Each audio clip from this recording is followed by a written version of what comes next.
Saudara, sebelum kita mendengarkan firman Tuhan, izinkan saya untuk bersaksi. Mungkin dari antara jemaat atau pengerja sudah mengenal saya terlebih dahulu. Nama saya Tasya. Lahir sebagai anak tunggal, satu-satunya, tidak punya adik, tidak punya abang, tidak punya kakak. Tahun 2021, tanggal 1 Juli, itu adalah ulang tahun pernikahan kedua orang tua saya. Puji Tuhan, Tuhan mempercayakan saya sebagai seorang pelayan di rumah sakit.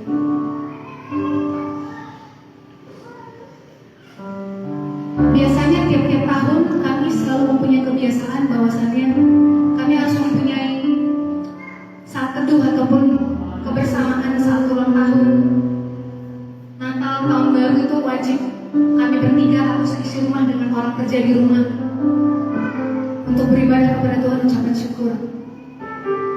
Di tanggal 1 Juli saat itu di rumah sakit operasi sedang banyak sekali dan saya hampir tidak bisa pulang. Cuma saya bilang sama Tuhan, izinkan saya untuk bawa kue aja, doa aja sama mama papa. Hanya itu aja Tuhan. Habis itu kalau Tuhan mau kasih pasien banyak, gak apa-apa Tuhan, saya siap. Tuhan izinkan di tanggal 1 jam 7 malam kalau nggak salah, saya pulang. Saya antar, saya bawain kue sama mama sama papa. Kita doa, kita gandengan tangan. Mama sama papa saling berpelukan, saling berciuman. Seperti biasa, karena saat tahun lalu itu adalah era pandemik ya. Itu COVID golongan Delta, lagi gawat-gawatnya. Setelah itu, mama sama papa di tanggal 1 Juli itu ucapan syukur, saling seperti biasa pelukan, ciuman. Lalu tiap bulan kita selalu melakukan swab PCR, saya dan papa, karena kita sangat erat kontak dengan pasien. Lalu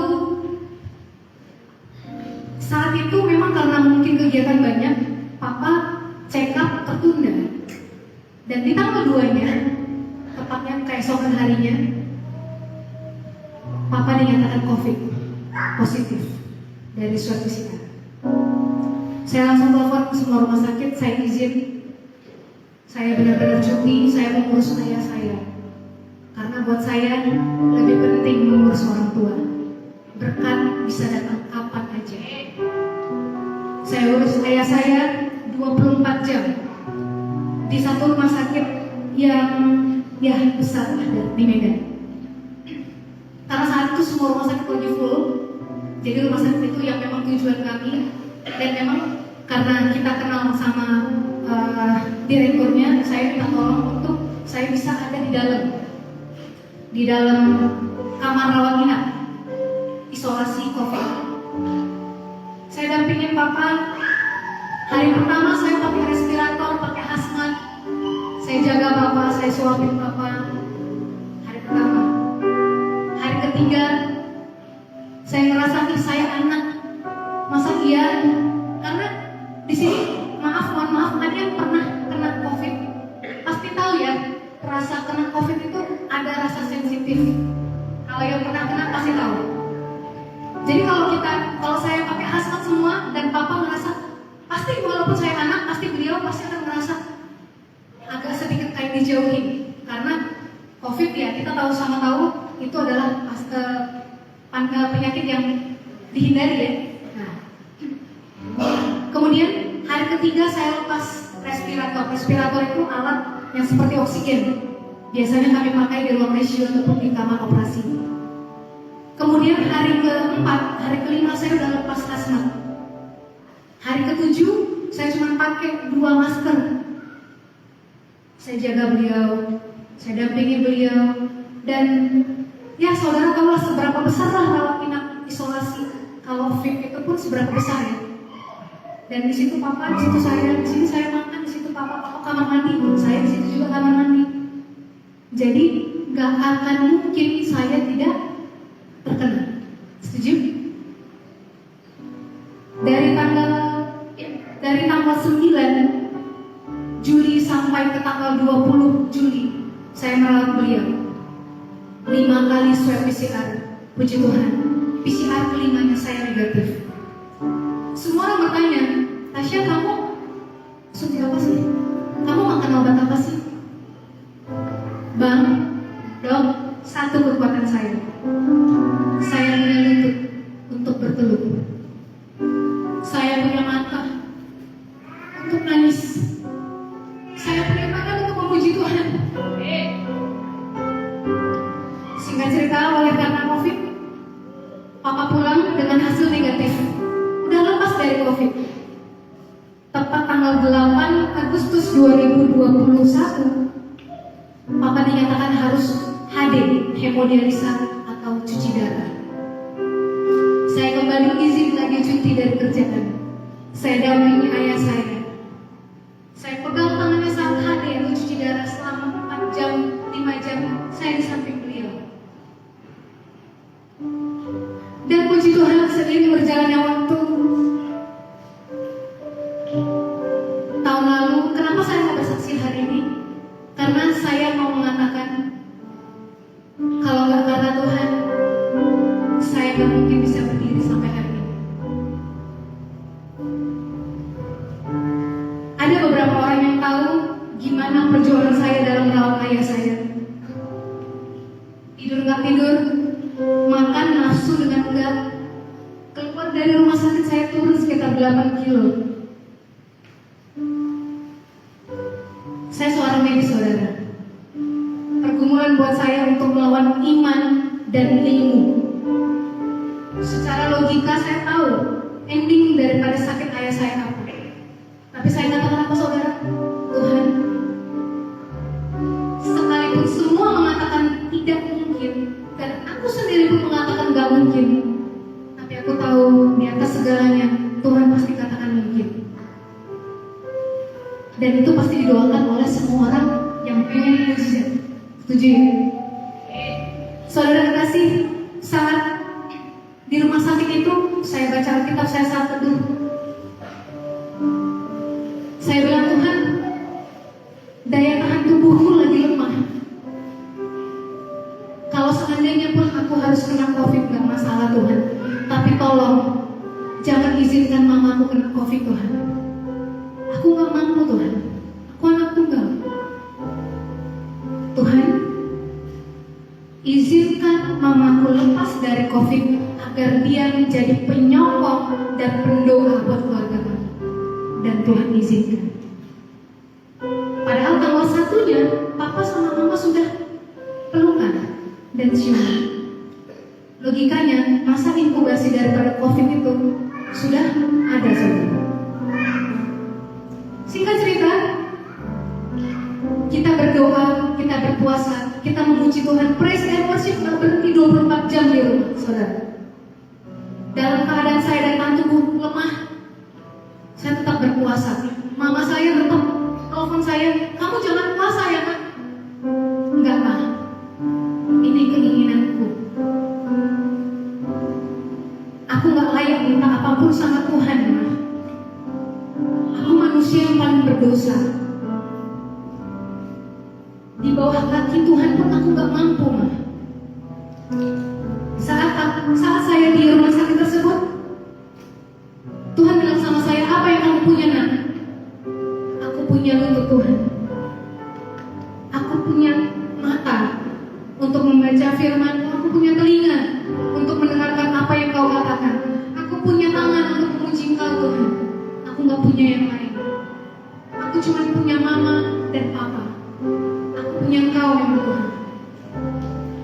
Singkat cerita, ini cerita kalau bagi dunia bukan happy ending, saudara. Bukan happy ending bagi dunia, ya. Kenapa? 15 Januari 2022 Tuhan memanggil ayah saya. Secara manusia, saya dan ibu saya bertanya secara manusia, Tuhan kurang apa lagi? Berlutut sudah, berpuasa sudah, memuji Engkau 24 jam sudah. Apa yang kurang Tuhan? Hati. Engkau lebih tahu isi hatiku Tuhan. Engkau tahu rapuhnya hatiku Tuhan. Sosok yang bisa menjadi panutan di hidup ini adalah Papa. Saat ini Papa Engkau panggil Tuhan. Lalu Tuhan berkata apa? Di dalam kitabnya Petrus berkata, sekarang engkau nggak tahu Tasya, tapi kelak engkau akan tahu. Tapi sebagai manusia saya berkata apa? Apa artinya Tuhan? Kapan? Kapan engkau membuat aku mengerti? Dulu saya sempat nggak mau nyanyi lagu. Ajarku mengerti segala rencanamu. Saya sampai nggak mau dengar lagu itu saat Papa sakit. Tapi saat waktu saya di rumah sakit, kebetulan waktu pas Papa di ICU, dokter ICU-nya itu teman saya. Karena kenal sama Papa, beliau tidak mampu untuk menyatakan bahwa Papa sudah meninggal. Bolak-balik saya pingsan di sana. Tetapi di dalam pingsan saya yang terakhir, yang ketiga kali, Tuhan bilang sama saya seperti ini. Kamu yang bilang kan, segala hidupku, segala keluargaku ambil alih Tuhan. God is in control. Tapi kenapa saat aku mau mengambil alih hidupmu dan keluargamu, kenapa engkau komplain? Nak? Ini kehendakku, Tasya, kata Tuhan. Saudara tahu? Di saat saya bangun dari pingsan saya tertatih ke ICU. Saya peluk mama saya. Saya katakan, Ma, Tuhan Yesus baik. Papa sudah sembuh. Papa sudah lebih dahulu ketemu Tuhan. Saudara tahu? Kalau nggak karena Tuhan dan kalau nggak karena doa dari mama saya nggak mungkin bisa bertahan, saudara. Nggak akan bisa. Setelah papa saya sudah dinyatakan meninggal, orang pertama yang saya telepon Pak Gembala. Saya hanya bilang, Tuhan Yesus baik. Papa sudah pergi ya, Pak Gembala. Saya katakan kepada beliau. Pak Gembala sampai bilang, kok bisa kamu bilang Tuhan Yesus baik? Maksudnya, kok masih bisa bilang seperti itu? Kamu gak nangis, Tasya? Karena saya tahu Tuhan yang mengizinkan Papa menjadi ayah saya, Tuhan mengizinkan Papa dipanggil, Tuhan juga pasti akan bertanggung jawab buat saya dan Mama. Saudara, Tuhan bilang sama Musa, apa yang kau punya Musa? Saya punya tongkat Tuhan. Ketuk batu itu. Lalu apa terjadi saudara? Keluarlah air dari sana. Tuhan bilang apa sama Daud? Apa yang kau punya Daud? Aku hanya punya batu yang kecil. Dan Daud itu kecil saudara. Yang dia lawan itu Goliat gede banget. Apa Tuhan bilang? Lemparkan. Saudara kasih tahu ke engkau apa yang engkau punya saat ini. Kalau engkau bersama dengan Tuhan, maka engkau akan bisa jalan dari sebuah kemenangan kepada sebuah kemenangan. Daud berkata pada kitab Mazmur, saudara, di dalam lembah kekelaman sekalipun, bahasa Inggrisnya through the darkness, artinya aku hanya lewat, aku nggak menepi di situ, terus aku nongkrong di situ, aku hanya melewati. Saudara saat ini mempunyai apa? Pergumulan, sakit hati, punya apa? Punya permasalahan yang berat, engkau pernah dikecewakan, engkau pernah diapakan? Engkau saat ini sedang sakit, saudara. Engkau hanya melewatinya, saudara. Engkau tidak akan menepi di sana. Dari saat Papa dipanggil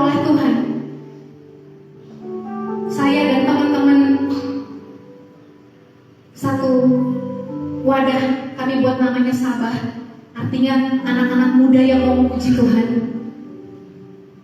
Setelah papa meninggal, kita baru bisa mengupload lagu-lagu yang kami mau mazmurkan untuk Tuhan.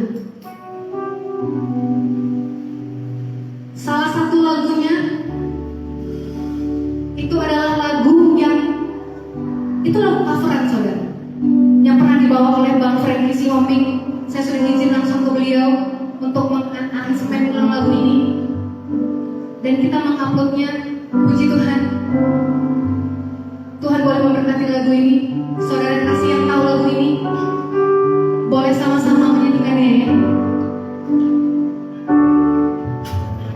Dari semula telah kau tetapkan hidupku dalam tangan-Mu, dalam rencana-Mu Tuhan. Rencana indah telah kau siapkan masa depanku yang penuh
Yesus.